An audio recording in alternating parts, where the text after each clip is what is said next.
Hi అండి, welcome to my channel LS creations. Please నా channel subscribe చేసుకుని like చేయండి, షేర్ చేయండి, కమెంట్ చేయండి ప్లీజ్.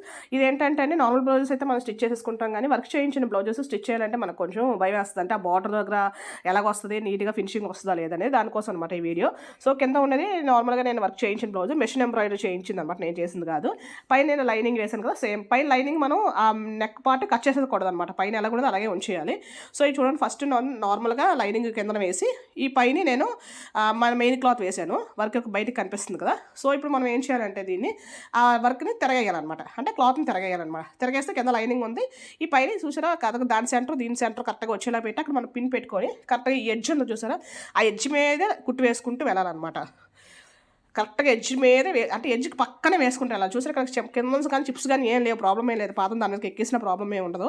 సో సింగిల్ పాదం కూడా అక్కర్లేదు. సో ఆ చుట్టూ అలాగా దాని పక్కనే ఆ బార్డర్ బయటది కనిపిస్తుందో దాని పక్కనే స్టిచ్ చేయాలన్నమాట. చూసారా పక్కనే, దానికి అసలు మీకు స్టిచ్ కూడా బయటకు కనిపించదు, దాని పక్కనే గోల్డ్ కలర్ కనిపించే దాని పక్కన నేను కుట్టి వేసాను అనమాట, సేమ్ కలర్ దారంలో. చదువు చూడండి, చూపిస్తాను. సో అలాగా రౌండ్ మొత్తం వేసేసిన తర్వాత ఇప్పుడు ఆ మధ్యలో ముక్కు ఉంది కదండి, దాన్ని కట్ చేసేయాలన్నమాట.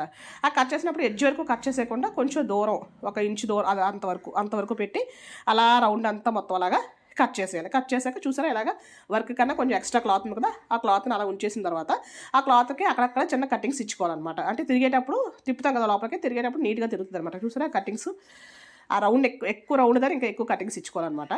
అలా కటింగ్ ఇచ్చిన తర్వాత ఇప్పుడు దాన్ని మనం తిప్పేయాలి. తిప్పడం మీకు తెలుసు కదండి, దీన్ని అటువైపు తిప్పేస్తాం అనమాట. అంటే ఇప్పుడు పైకి లైనింగ్ కిందకి అది వెళ్ళిపోతుంది అనమాట. మొత్తం తిప్పేయాలి, తిప్పేసాక చూపిస్తాను. సో చూసారా, మీకే తిప్పేస్తే ఇలాగ వస్తుంది అనమాట. సో కింద లైనింగ్ ఉంది, ఈ పైన ఇది ఉందన్నమాట. సో ఇప్పుడు దాని మీద మళ్ళీ మనకు ఆ గోల్డ్ బార్డర్ కనిపిస్తుంది కదండి, గోల్డ్ బార్డర్ మీద మళ్ళీ అలాగా ఒక లైన్ స్టిచ్ వేసుకుంటూ వెళ్ళిపోవాలన్నమాట. ఇంకెక్కడగా చెక్కు చేదాలి అనమాట, నెక్ బకరం కానీ ఏం కానీ వేయక్కర్లేదు. తర్వాత చుట్టూ మొత్తం కుట్టేసుకొని జాయిన్ చేసేసుకొని ఎక్స్ట్రా ఉన్న పార్ట్స్ కట్ చేసేసుకోవడమే. చూసారా పైన ఒక మళ్ళీ వేసాను నేను, వేసిన తర్వాత ఇప్పుడు చుట్టూ కుట్టు వేసేసి ఆ ఎక్స్ట్రా ఉన్న పార్ట్ని కట్ చేశాను అనమాట.